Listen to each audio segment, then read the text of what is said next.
ഷുജയ ഉൾപ്പെടെ ഗസയിലുടനീളം ആക്രമണം ശക്തമാക്കി ഇസ്രായേൽ. പിന്നിട്ട് 24 മണിക്കൂറിനുള്ളിൽ 60 പേർ കൂടി കൊല്ലപ്പെട്ടു. ഷുജയയിൽ ഹമാസ് സൈനിക വിഭാഗമായ അൽ ഖസാം ബ്രിഗേഡിന്റെ ആക്രമണത്തിൽ ഇസ്രായേലിന് വൻ തിരിച്ചടി. 4 സൈനികർ കൊല്ലപ്പെട്ടതായും 5 പേർക്ക് പരിക്കേറ്റതായും ഇസ്രായേൽ. ലെബനൻ അതിർത്തിയിലും സംഘർഷം വ്യാപിക്കുകയാണ്. ഹിസ്ബുള്ളയെ അതിർത്തിയിൽ നിന്ന് പുറന്തള്ളാൻ സൈനിക നടപടി അനിവാര്യമെന്ന് ഇസ്രായേൽ. MC നാസർ കൂടുതൽ വിവരങ്ങൾ നൽകും. നാസർ, ഗസയിൽ ഏതൊക്കെ മേഖലകൾ കേന്ദ്രീകരിച്ചാണ് ഇസ്രായേൽ ആക്രമണം കടുപ്പിക്കുന്നത്? സൈന്യത്തിന്റെ നേരിട്ടുള്ള ഒരാക്രമണമാണോ ഇപ്പോൾ ഉണ്ടാകുന്നത്? തീർച്ചയായിട്ടും നേരത്തെയൊക്കെ സംഭവിക്കുന്നത് പോലെ തന്നെ 3 ഭാഗങ്ങളായിട്ട് ഇപ്പോൾ മധ്യ ഗസയിലും വടക്കൻ ഗസയിലും അതോടൊപ്പം തന്നെ റഫ ഉൾപ്പെടുന്ന തെക്കൻ ഗസയിലും വ്യാപകമായിട്ടുള്ള ആക്രമണങ്ങളാണ് തുടർന്നുകൊണ്ടേയിരിക്കുന്നത്.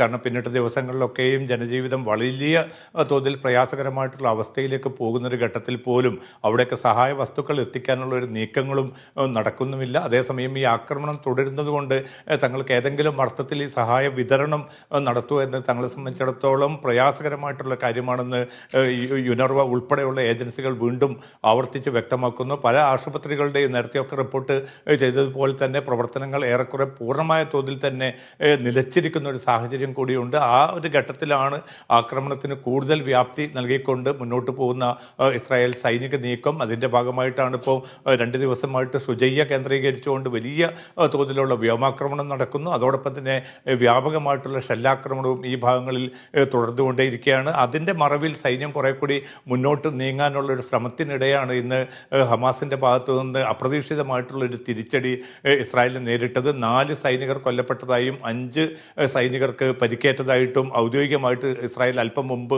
വെളിപ്പെടുത്തിയിട്ടുണ്ട്. അത് മാത്രമല്ല കൂടുതൽ സൈനികർ കൊല്ലപ്പെട്ടതായിട്ടുള്ള റിപ്പോർട്ടുകൾ കൂടി ഇസ്രായേൽ മാധ്യമങ്ങൾ പുറത്തുവിടുന്നുണ്ട്. ഈ പരിക്കേറ്റ സൈനികരെ അവിടുന്ന് രക്ഷപ്പെടുത്താനുള്ള നീക്കത്തിനിടയിൽ വീണ്ടും രൂക്ഷമായിട്ടുള്ള ഏറ്റുമുട്ടൽ തുടരുന്നു എന്നാണ് ഏറ്റവും അവസാനമായിട്ട് അൽ ഖസാം ബ്രിഗേഡിന്റെ വക്താവ് തന്നെ അറിയിച്ചിരിക്കുന്നത്. കാരണം വലിയ തോതിലുള്ള ആക്രമണമാണ് ഷുജയ്യയിൽ നടന്നുകൊണ്ടിരിക്കുന്നത്. ആ രക്തരൂഷിതമായിട്ടുള്ള ആക്രമണം കൂടുതൽ മേഖലകളിലേക്ക് ഉണ്ടാകുമെന്ന കൃത്യമായിട്ടുള്ള സൂചന കൂടി ഈ സംഭവ പരമ്പരകൾ തെളിയിക്കുന്നുണ്ട്. അതോടൊപ്പം തന്നെ വെസ്റ്റ് ബാങ്കിന്റെ പല ഭാഗങ്ങളിലും ഹെബ്രോൺ ഉൾപ്പെടെയുള്ള ഭാഗങ്ങളിലും അസ്വാസ്ഥ്യം കനക്കുകയാണ്. ആ ഭാഗങ്ങളിലും ശക്തമായിട്ടുള്ള ചെറുത്തുനിൽപ്പ് രൂപപ്പെടുന്നുണ്ട്. അത് ഇസ്രായേലിനെ സംബന്ധിച്ചിടത്തോളം കൂടുതൽ ഒരു ആശങ്ക സൃഷ്ടിക്കുന്ന ഒരു ഘടകം കൂടിയാണ്. കാരണം ഗസയിൽ മാത്രം പരിമിതപ്പെട്ടുകൊണ്ടുള്ള ഒരു ആക്രമണ നീക്കമായിരുന്നു ഇപ്പോൾ ഈ പിന്നിട്ട മാസങ്ങളിലൊക്കെ നടത്തിക്കൊണ്ടിരുന്നത്. പക്ഷേ കഴിഞ്ഞ ദിവസങ്ങളിലാണ് ഈ ചെറുത്തുനിൽപ്പിൻ്റെ ശക്തമായിട്ടുള്ള സൂചന ജനീൻ ഉൾപ്പെടെയുള്ള പ്രദേശങ്ങളിൽ രൂപപ്പെട്ടു. ഇപ്പോൾ ബത്ലഹം, ജെറൂസലം പല ഭാഗങ്ങളിലും വലിയ തോതിലുള്ള ചെറുത്തുനിൽപ്പ് രൂപപ്പെടുന്നതാണ് ഇസ്രായേൽ സൈന്യത്തിന് ആശങ്ക സൃഷ്ടിക്കുന്നത്. പിന്നെ നമ്മൾ നേരത്തെയൊക്കെ റിപ്പോർട്ട് ചെയ്തതുപോലെ തന്നെ ലെബനാൻ അതിർത്തിയിലും വലിയ തോതിൽ തന്നെ സംഘർഷം വ്യാപിക്കുകയാണ്. കാരണം ഏതെങ്കിലും അർത്ഥത്തിലുള്ള ഒരു സംഘർഷത്തിൽ ഒരു ലഘൂകരിക്കാനുള്ള നീക്കങ്ങൾ, നയതന്ത്ര ദൗത്യങ്ങളൊക്കെയും വേണ്ടത്ര മുന്നോട്ട് പോയിട്ടില്ല. അത്തരമൊരു സാഹചര്യത്തിൽ അല്പം മുമ്പ് ഒരു കെട്ടിടത്തിന് നേരെ ഹിസ്ബുള്ളയുടെ ആക്രമണം നടന്നു.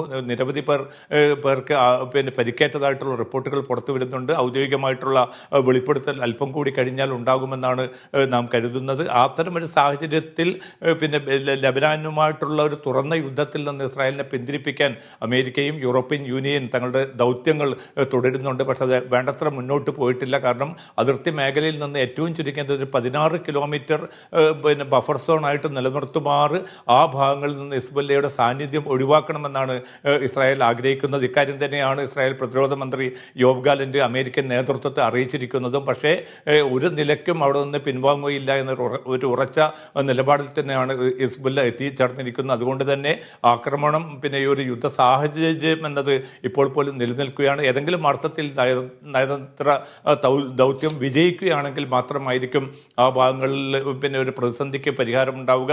പക്ഷേ ഗസയിലുള്ള ആക്രമണം വ്യാപിക്കുന്ന സാഹചര്യത്തിൽ സ്വാഭാവികമായിട്ടും ഈ ലബനാൻ ഏരിയയിലും അതോടൊപ്പം തന്നെ ഹൂത്തികളുടെ ആക്രമണവും വർദ്ധിക്കുന്നതായിട്ടാണ് പിന്നിട്ട ദിവസങ്ങളിലെ സംഭവ പരമ്പരകൾ തെളിയിക്കുന്നത്.